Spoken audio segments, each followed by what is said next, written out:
ఈ రోజే డౌన్లోడ్ చేయండి. మీ ఫేవరెట్ షోస్ చూడండి. హాస్పిటల్కి వెళ్ళిన తర్వాత ఏం జరిగింది, ఇంటికి ఎలా వచ్చాను, అసలు ఇల్లు ఎవరిది? నాది.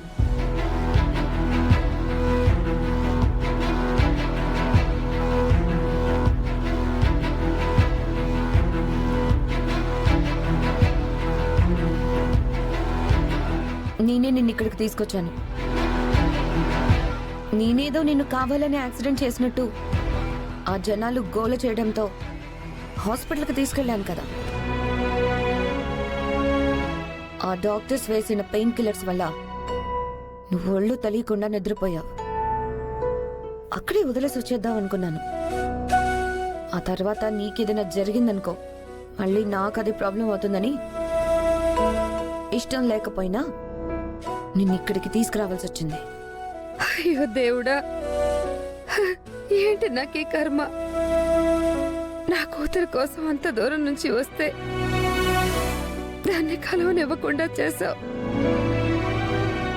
ఇప్పుడు ఈ మహానగరంలో నా కూతురు ఎక్కడుందో నేను ఎలా కనుక్కోవాలి, దాన్ని ఎలా వెతికి పట్టుకోవాలి?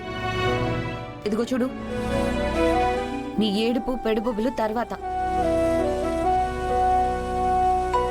ఇదిగో ఈ డబ్బు తీసుకో, ఇక్కడి నుంచి వెళ్ళిపో. అమ్మా, నాకు ఈ ఊరు తెలీదు. ఇక్కడ నా కూతురు తప్పించి నాకెవ్వరూ లేరు. నేనిప్పుడు ఎక్కడికి వెళ్ళను. దయచేసి నా కూతుళ్ళు దొరికే వరకు నాకు ఆశ్రయం ఇవ్వండి అమ్మా. నీకు ఆశ్రయం ఇవ్వడానికి నేనేమీ అనాథాశ్రమం నడపడం లేదు. అలా అనకండి అమ్మా. కావాలంటే ఈ ఇంట్లోనే పని మనిషిగా ఉంటాను. మా ఇంట్లో వంట మనిషి రావట్లేదు. నీకు వంట వస్తే మా ఇంట్లో వంట మనిషిగా ఉండొచ్చు. నాకు వంట వచ్చమ్మా, బాగా చేస్తాను. సరే అయితే ఇంట్లో పనులు చేసుకుంటూ వంట చేసి పెడుతూ జాగ్రత్తగా ఉండి నీ కూతుళ్ళని వెతుక్కో. అలాగే తల్లి, నీకు రుణపడి ఉంటాను తల్లి. ఇదిగో ఈ రుణాలు లాంటి మాటలు నాకొద్దు. నువ్వు పని చేస్తున్నావు, నీ నీకు ఆశ్రయం ఇస్తున్నాను అంతే. నా కూతురు నా కోసమే కంగారు పడుతూ ఉంటుంది.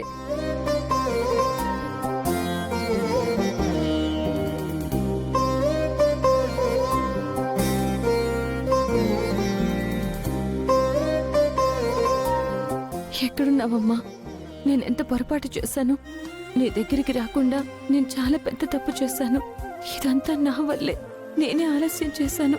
ఇప్పుడు గాయత్రికి నేను ఏం సమాధానం చెప్పాలి? లేదమ్మా, నేను ఎలా అయినా నిన్ను వెతికి పట్టుకుంటాను.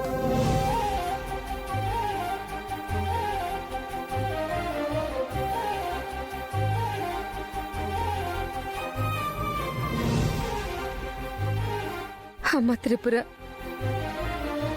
గాయత్రి ఎక్కడున్నారమ్మా? మిమ్మల్ని కలవాలని ఆశగా ఉంది. మీరెక్కడున్నారో తెలియట్లేదమ్మా. భగవంతుడా, ఎందుకు ఇలా చేసావయ్యా? నా భర్తను యాక్సిడెంట్లో నాకు దూరం చేసావు. నా కూతుళ్ళని నాకు కనపడకుండా చేసావు. ఎందుకు ఇలా చేసావు దేవుడా? ఎందుకు ఇలా చేస్తున్నావు?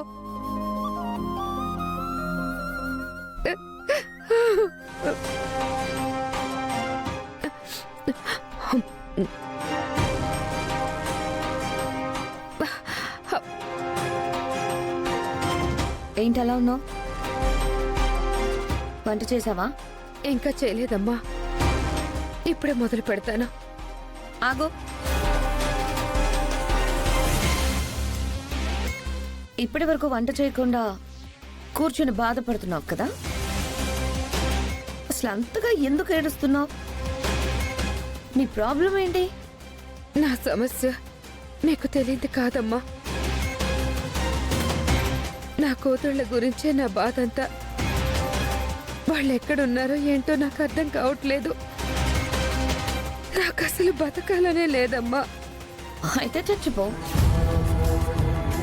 నీ కూతుళ్ళ మీద నీకు అంత ప్రేమ ఉంటే వాళ్ళని వదిలేసి గల్ఫ్కి ఎందుకు వెళ్ళావు? అంత ప్రేమ ఉంటే వాళ్ళతోనే ఉండాల్సింది కదా. అది కాదమ్మా, దానికి కారణం వద్దు, నీ సమస్యలు నీ ఏడుపులు నాకొద్దు. నువ్వు నా నట్టింట్లో కూర్చొని ఏడవడానికి కాదు నువ్వు ఇక్కడికి వచ్చింది. నీ పని ఇక్కడ వంట చేయడం, ఇంటి పని చేయడం. ఆ పని చూసుకున్న తర్వాత నీకిచ్చిన గదిలో కూర్చొని ఎంతసేపైనా ఏడుస్తూ కూర్చో, నాకు అభ్యంతరం లేదు. వెళ్ళు.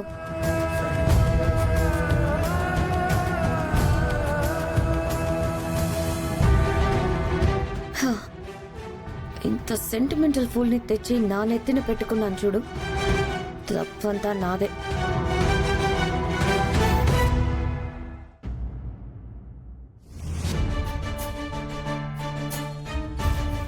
ఇంకొంచెం ఈ కూరలో ఉప్పు లేదు. ఇందులో అసలు కారమే లేదు.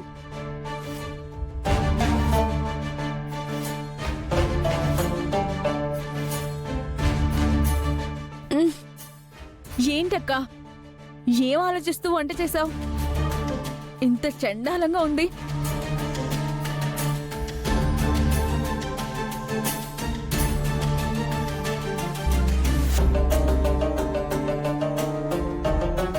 ఏమైందక్కా?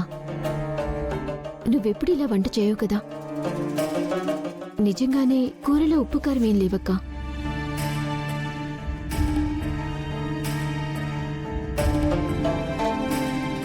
ఒక్కోసారి అలాగే జరుగుతూ ఉంటుంది. దానికోసం ఎందుకంత గొడవ చేయటం? అవునులే, ఈ రోజే కాదు, ఇక నుంచి రోజు ఇలానే జరుగుతుంది.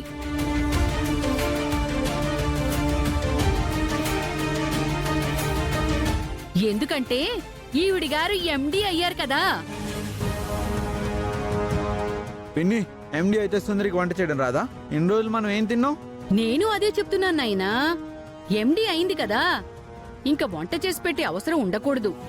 ఇలా వండి పెడితే వాళ్లే వంట చేయమని చెప్పరు అని నాటకాలు. అత్తయ్య గారు, మా అక్క ఎండి అయినా, ఈ స్టేట్కి సీఎం అయినా ఇంటి బాధ్యతల్ని చాలా చక్కగా చూసుకుంటుంది. ఎంత చక్కగా చూసుకుంటుందో ఇది తింటే తెలుస్తుంది కదా.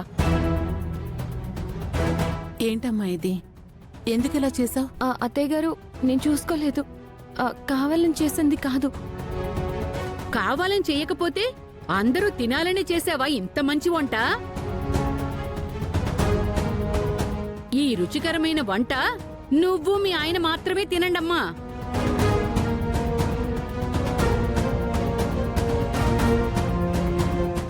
బామ్మగారు, అత్తయ్య, బామ్మగారు, అత్తయ్య,